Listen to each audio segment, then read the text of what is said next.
Good morning, students. Today we will discuss about nuclear fission and its theory. Okay, so as we have studied in the last lecture that the nuclear fission क्या होता है. nuclear fission हमको पता है, the process of splitting of heavy nucleus into two lighter nuclei. कि अगर heavy nucleus को two lighter nuclei में अगर split करेंगे तो उसमें large amount of energy release होती है.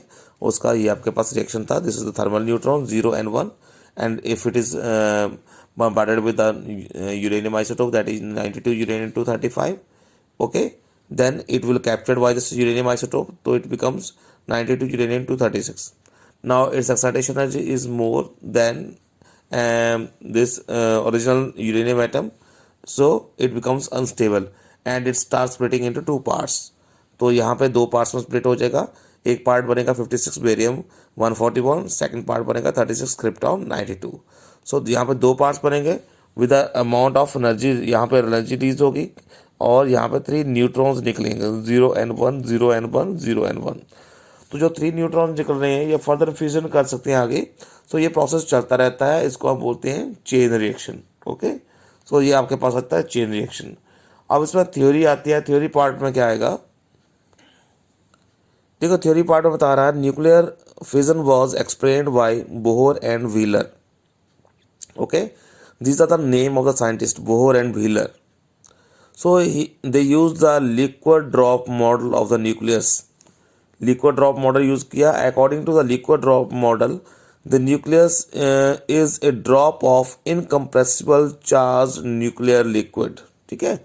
सो बोहर व्हीलर के अकॉर्डिंग उन्होंने लिक्विड ड्रॉप मॉडल यूज किया. लिक्विड ड्रॉप के अकॉर्डिंग कहता है कि जो आपके पास लिक्विड ड्रॉप आती है it is a incompressible electrically charged nuclear liquid and there are two forces in the liquid. अब कौन कौन सी फोर्सेस होती है लिक्विड की. एक फोर्स होगी न्यूक्लियर फोर्स, दूसरी फोर्स होगी Coulomb's repulsive force.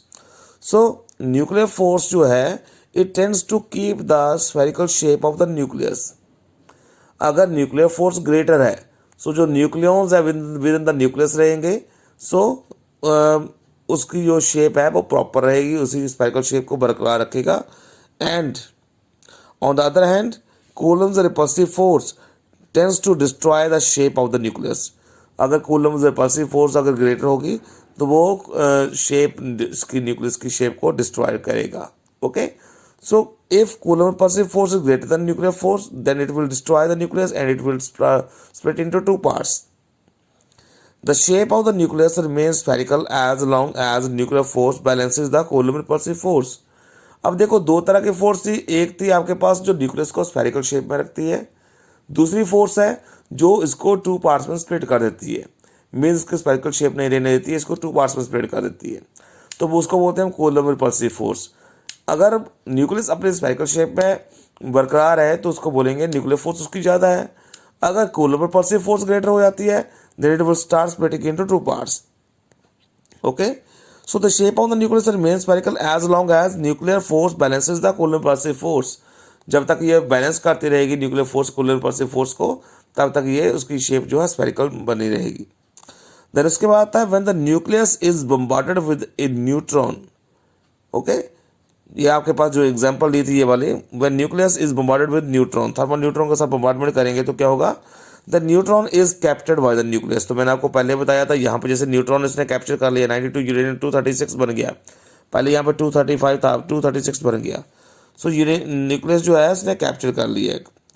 When the nucleus is bombarded, neutron is bombarded आना था, यहाँ neutron is bombarded with sorry uranium isotope का बता रहा है. Nucleus is bombarded with the neutron is captured by the nucleus and this provide an excitation energy to the nucleus.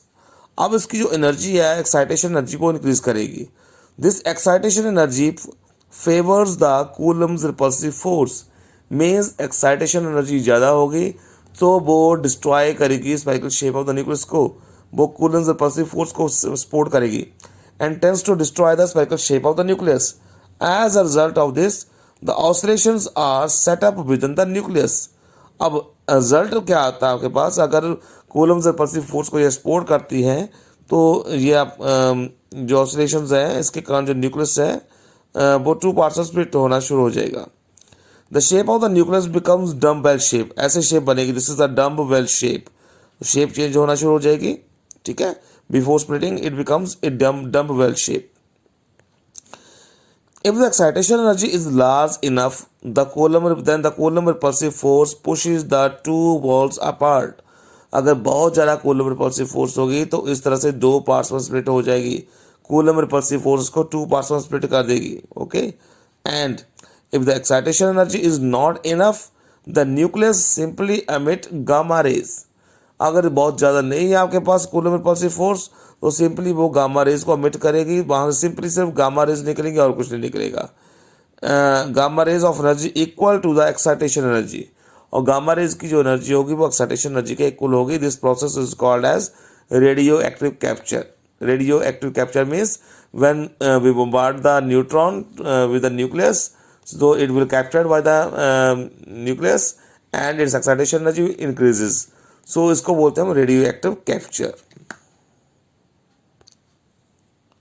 Next आता है chain reaction in nuclear reaction. In nuclear reaction fission 3 neutrons are produced along with the release of energy and these newly produced neutrons can cause further fission. तो जो 3 neutrons निकल रहे हैं 0n1 0n1 0n1, तो इस द्वारा फिर ये फिजन करते हैं आगे, फिर फर्दर फिजन करेंगे, ठीक है, of more nuclei producing large number of neutrons and the process continued and the number of fission takes place at each stage goes on increasing at faster rate. तो जो chain reaction होता है ये increase करता जाता है, faster rate के साथ इंक्रीज करता जाता है. This process is called as uncontrolled chain reaction. Okay, तो ये चेन रिएक्शन बढ़ता ही जाएगा तो उसको हम अनकंट्रोल्ड चेन रिएक्शन बोलते हैं. To maintain the uncontrolled chain reaction the following difficulties are occur. कौन कौन सी डिफिकल्टीज आती है? नंबर 1 पहले बता रहा है ordinary uranium consist of 3 isotopes.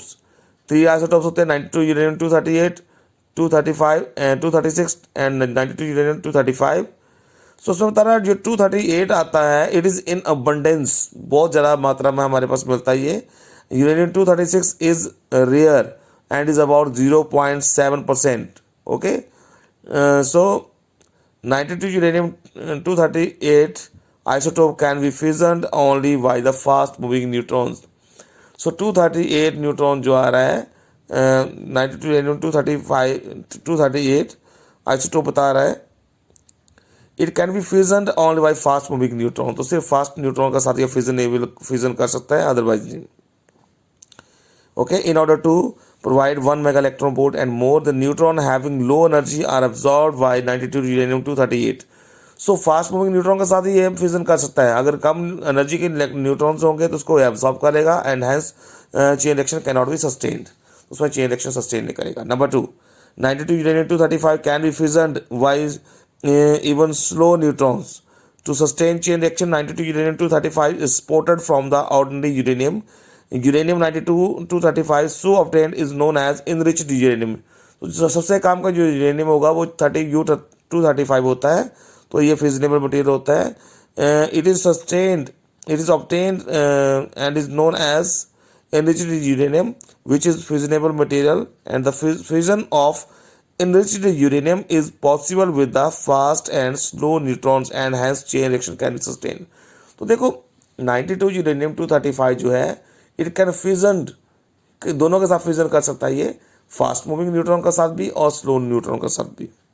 उसके बाद बता रहा है another method of to sustain the chain reaction is slow down the neutrons. एक और मेथड होता है कि इसको अगर स्लो डाउन किया जा सके न्यूट्रॉन्स को, तो हम 92 यूरेनियम 235 बता रहा है मटेरियल को यूज़ कर सकते हैं. The chances of causing fission of 92 uranium 235 by slow neutrons are very small. अच्छा, इसके साथ बहुत कम स्मॉल फिजनेबल फिजन कर सकते हैं.